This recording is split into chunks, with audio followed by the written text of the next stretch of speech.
आदाब, नमस्कार, अस्सलाम वालेकुम। मैं हूं शमशाद अली मसूद। आप देख रहे हैं लोग। आज काशीराम जयंती है।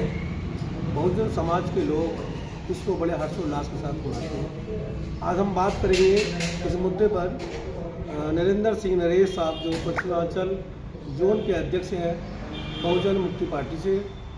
पार्टी की विचारधारा पर भी बात करेंगे और समाज जो बहुजन समाज जो उन्नति की ओर जा रहा है उसकी क्या विचारधारा, उस पर बात करेंगे। नरेश जी, रविंद्र जी, आपका चैनल में स्वागत है। आज काशीराम जयंती है, उस पर कुछ बोल सकते हैं। जैसे माननीय काशीराम जी को आज हमारे समाज में एक बहुत ही उससे श्रद्धा से मनाया जाता है। बाबा साहब हमारे समाज के लिए एक देव पुरुष की तरह हुए, जिन्होंने हमें एक शक्ति दी पढ़ने लिखने आगे बढ़ने के लिए। जो शक्ति हमें दी संविधान के तहत, उसे काशीराम जी ने आगे बढ़ाने का काम करा है, लोगों को जोड़ने का काम करा है। और काशीराम जी की विचारधारा एक ये थी, वोट तो हमारी होती है, शासन दूसरे करते हैं। अगर हमारे भागीदारी जितनी हिस्सा है उतनी भागीदारी मिलेगी तो हम आगे बढ़ेंगे। पर जो हमारे विचारधारा के विपरीत लोग थे वो हमेशा हमें दबाते रहे।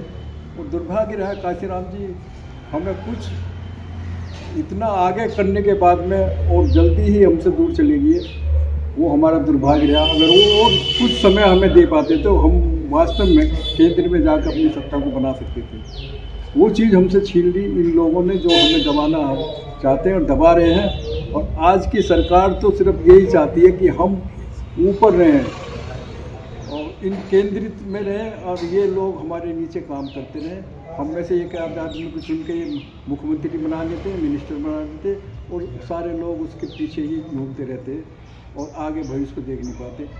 मेरा एक सवाल है कि जिस तरह से आप जो आपकी बहुजन मुक्ति पार्टी है उसकी क्या विचारधारा है, क्योंकि समाज में बहुत सारी राजनीतिक पार्टी हैं, फिर एक नई पार्टी का विचारधारा क्यों लिखा है समाज में? बहुजन पार्टी मुक्ति पार्टी का मतलब ये है कि भोजन का मतलब जो 85% लोग हैं, जो काशीराम जी ने कहा था 85% और 15%, 85% लोगों को एक साथ जोड़ना। और भोजन का मतलब है उन 85% में अगर वो अपन लोग भी आते हैं तो वो भोजन हो जाता है। तो वे लोग आए और अपनी सत्ता बनाएं, अपने लिए काम करें, आगे बढ़ने का काम करें, ताकि देश फिर से दोबारा से मजबूत और शक्तिशाली और सोने की चिड़िया के रूप में जाना जाए। आप पश्चिमांचल के अध्यक्ष हैं, जिसमें कई जिले आते हैं और बहुजन मुक्ति पार्टी की बड़ी जिम्मेदारी आपको मिली है। कैसा महसूस कर रहे हैं उसको जिम्मेदारी लेने के बाद? वैसे गर्व तो होता ही है जब जिम्मेदारी मिल जाती है, पर जो उसके साथ साथ जिम्मेवारी भी बहुत बढ़ जाती है। और काम करने की जो क्षमता है उसे बढ़ाना पड़ता है, एरिया में निकलना पड़ता है, लोगों को जोड़ना पड़ता है, लोगों को समझाना पड़ता है कि आओ हम फिर से एक प्लेटफार्म पर आएँ और आगे बढ़ें और जो कमियां आज सरकार हमें दे रही है उसे दूर करें। अच्छा, जिस तरह से बहुजन समाज के लोग हैं, उनकी जो रणनीति थी और रिजर्वेशन से लेकर सरकारी अधिकार तक, लेकिन वो बहुजन समाज के जो अधिकारी लोग ही हैं वो भी अब ब्राह्मणवाद में कन्वर्ट होती जा रही है। उनकी विचारधारा भी उसमें कन्वर्ट हो रही है। तो क्या इसको देश का दुर्भाग्य मानते हैं, या उनकी जो अधिकारी हैं जो ब्राह्मणवाद की जाल में फंसे हैं उनकी वहाँ चमचागिरी है? नहीं, चमचागिरी नहीं कह सकते, एक मजबूरी होती है। हमारे समाज या बहुजन समाज सदियों से दबाया गया है। उन्हें पढ़ने लिखने और पैसा रखने की अनुमति नहीं थी। अब उसमें तो कुछ लोग अगर सत्ता में चले जाते हैं, अधिकारी बन जाते हैं, तो ये समझते हैं कि मुश्किल से हम यहाँ बने हैं, हम पर 2 पैसा है, हम अपने बच्चों को शिक्षा से दे रहे हैं, तो वो उनमें घिर जाते हैं। वो नहीं फिर बाहर निकल पाते, वो उसी में रह के उलझ जाते हैं, वो बचते हैं फिर वो समाज से। इसमें जाएंगे तो हम भी वहीं पहुँच जाएंगे और इन्हें तो ऊपर ला नहीं सकते। तो हम मुश्किल से यहाँ आए तो हम इसका फ़ायदा उठाएं, इनसे थोड़ा बच के रहें। वो कमी बाबा साहब ने भी कहा था, मैंने पढ़े लिखों ने मुझे धोखा दिया है।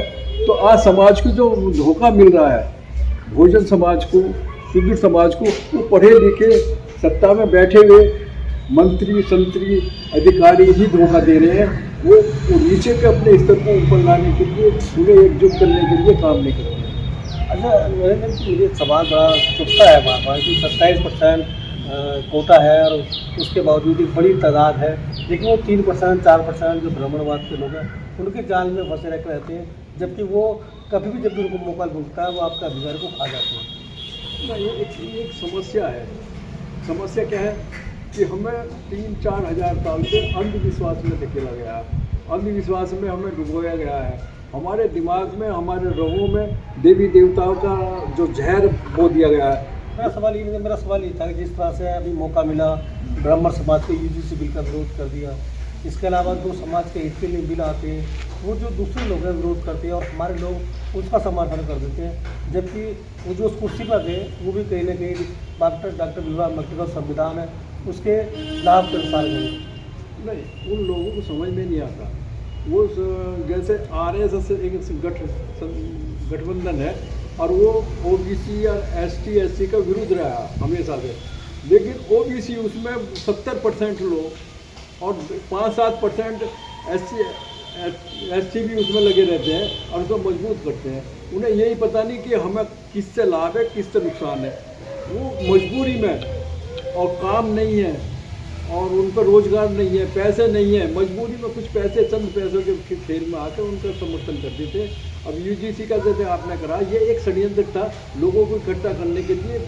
जो 15% है उन्हें इकट्ठा करो, जो बिखर रहे थे उन्हें फिर यूजीसी के नाम से उन्होंने इकट्ठा कर लिया, उसे लाए, उसका विरोध हुआ और चंद घंटों में उसे कैंसिल कर दिया गया है। ऐसी ओबीसी के लिए अगर कोई योजना बनती है तो ओबीसी को फायदे में भी बनती है तो उसका भी समर्थन नहीं करने में निकलते हैं। ख़ास तौर से ओबीसी वाले उसका भी समर्थन नहीं करते। उन्हें तो एक गाय माता चाहिए, राम चाहिए, खाटू श्याम चाहिए, ऐसे देवता चाहिए जो झूठे हैं, जिनका कोई अस्तित्व नहीं है। ऐसे देवताओं के पीछे वो लग जाते हैं। उन्हें यही पता नहीं इसके पीछे लगने से हमें कुछ मिलेगा या हम एकजुट होकर सत्ता में पहुंचने के बाद में जो काम करेंगे वो हमें फ़ायदा देगी। उन्हें ज्ञान ही नहीं इस बात का। मेरा बस एक आखिरी सवाल है, जो नौजवान बच्चे पढ़ लिख जा रहे हैं, आज नौकरी की तलाश में हैं, लेकिन वो कहीं ना कहीं ब्राह्मण समाज के जाल में जा रहे हैं, देवी देवता के जाल में जा रहे हैं, जबकि डॉक्टर भीमराव अम्बेडकर साहब और काशीराम साहब ने जो योजनाएँ बताई समाज के लिए, उन योजनाओं को पिता को यकीन नहीं कर पा रहे। इसमें सबसे बड़ी कमजोरी जो है, जहाँ तक मेरा ज्ञान है कि मैंने सुना है, जाना है, बताया लोगों ने कि अम्बेडकर साहब के नाम से 24-25 लाख संस्थाएं समिति रजिस्टर्ड हैं, ये रजिस्टर्ड बनी हुई है और ये समाज क्षेत्र में एक मोहल्ले टाइप बने हुए हैं। वो 14 अप्रैल को पैसा इकट्ठा करते हैं, 14 अप्रैल मनाते हैं, उससे आगे बढ़ने का काम करते ही नहीं हैं। तो वो जो लोग हैं वो उनके पिट्ठू बन जाते हैं। जो सरकार आती है उसी में जाकर उनका पिट्ठू बन के उनके लिए काम करना शुरू कर देते हैं अंदरूनी और लोगों को तोड़ना शुरू कर देते हैं। वो नहीं समझ पा रहे कि ये अगर हम एकजुट होकर खुद सत्ता में जाएंगे, अपनी भागीदारी लेंगे तो हम अपने लिए काम कर पाएंगे, हम दूसरे की गुलामी क्यों कर पाएंगे। वो नहीं समझ पा रहे, बस उनके पीछे लगे कुछ चंद पैसों के लिए या छोटे छोटे पद के लिए। किसी को वार्ड का वो बना दिया, किसी को वो बना दिया और उसके लिए वो करके उनका समर्थन करते रहते हैं। ये थे हमारे साथ नरेंद्र सिंह, जो बहुजन मुक्ति पार्टी में पश्चिम उत्तर प्रदेश के अध्यक्ष हैं, और जिससे हम बात करें इस खबर को कैसे देखते हैं, लाइक और कमेंट्स जरूर बताएं।